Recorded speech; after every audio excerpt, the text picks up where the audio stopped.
قریب آئے تو کیا دیکھا؟ ان کی پھوپھی اماں ہے جو بیٹھ کے نماز پڑھ رہی ہے۔ سجاد غریب رو پڑے اور خون رو کے تمہارے مولا نے ہاتھ جوڑ کے پوچھا پھوپھی اماں یہ کیا ہو گیا ہے کہ آپ بیٹھ کے نماز پڑھ رہی ہے؟ تو زینب شہزادی رو کے کہتی میرے لال اب تیری پھوپھی کے جسم میں اتنی نقاہت آ گئی ہے کہ میرے لال کہ تیری پھوپھی سے اب اپنے اللہ کی عبادت پیروں پہ کھڑے ہوتے نہیں ہوتی۔ زینب بیٹھ کے نماز پڑھ رہی ہے۔ سجاد غریب نے رو کے پوچھا پھوپھی اماں آخر دن بدن اتنی کمزور کیوں ہوتی جا رہی ہے؟ تو لو جہاں سے مجلس شروع کی تھی وہی لے آیا۔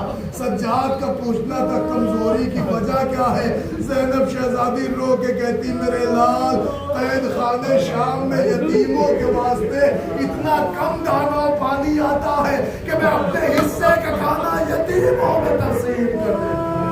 اللہ اکبر۔ اے عزادارو وہ علی کی بیٹی زینب تھی جو اپنے حصے کا کھانا یتیموں کو پلا دیتی، یتیموں کو پلا دیتی۔ یہی وجہ تھی کہ زینب کمزور سے کمزور تر ہو گئی، اس بیوی سے کھڑا نہیں ہوا جا رہا تھا۔ یہی وجہ تھی شام میں زینب بیٹھ کے نماز پڑھنے پہ مجبور ہو گئی۔ بس عزادارو لکھا ہے کہ 1 سال کی قید و بند کے بعد جب علی کی بیٹی کو رہائی ملی ہے تو زینب شہزادی تڑپ گئی اور تڑپ کے فرش عزا بچھائی اور اپنے بھیا کی مجلس کی، اور مجلس سے فراغت کے بعد جب قافلہ چلا تو یہ قافلہ کربلا آیا۔ زینب بی بی نے 3 دن اپنے بھیا کا چہلم منایا، اور چہلم منا کے جب یہ قافلہ مدینے کی طرف پلٹا ہے اور جیسے ہی شہر کے باب و در نظر آئے وہ بہن نے تڑپ کے مرثیہ پڑھا اے مدینہ ہماری آنکھیں کو قبول نہ کرنا، ہم گئے تھے تو گودیاں آباد تھی، آج پلٹے ہیں تو گودیاں خالی ہو گئی، یتیم مارے گئے، بھائی بھائی شہید ہو گئے۔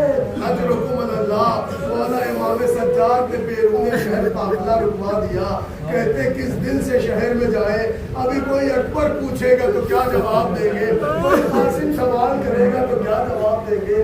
دو عزاداروں قافلہ رکا، لکھا میرے مولا نے بشیر کو بلوایا اور کہا بشیر جا کے اعلان کر دو کہ مدینہ رہنے کے لائق نہ رہا، اس لیے کہ والی مدینہ کو رولا رولا کے ذبح کیا گیا، ارے گھر لوٹ لیا گیا، چادریں چھین لی گئی۔ اے عزاداروں بشیر نے اعلان کیا، مجھے تفصیل نہیں پڑھنا مگر لکھا ہے کہ کوئی بلند قامت والی بی بی نکلی اور جھجوڑ کے بشیر سے کہتی یہ کیا کہہ رہا ہے؟ ارے رو کے کم مال رہے ابو الفضل العبار، ارے میں صحیح کہہ رہا ہوں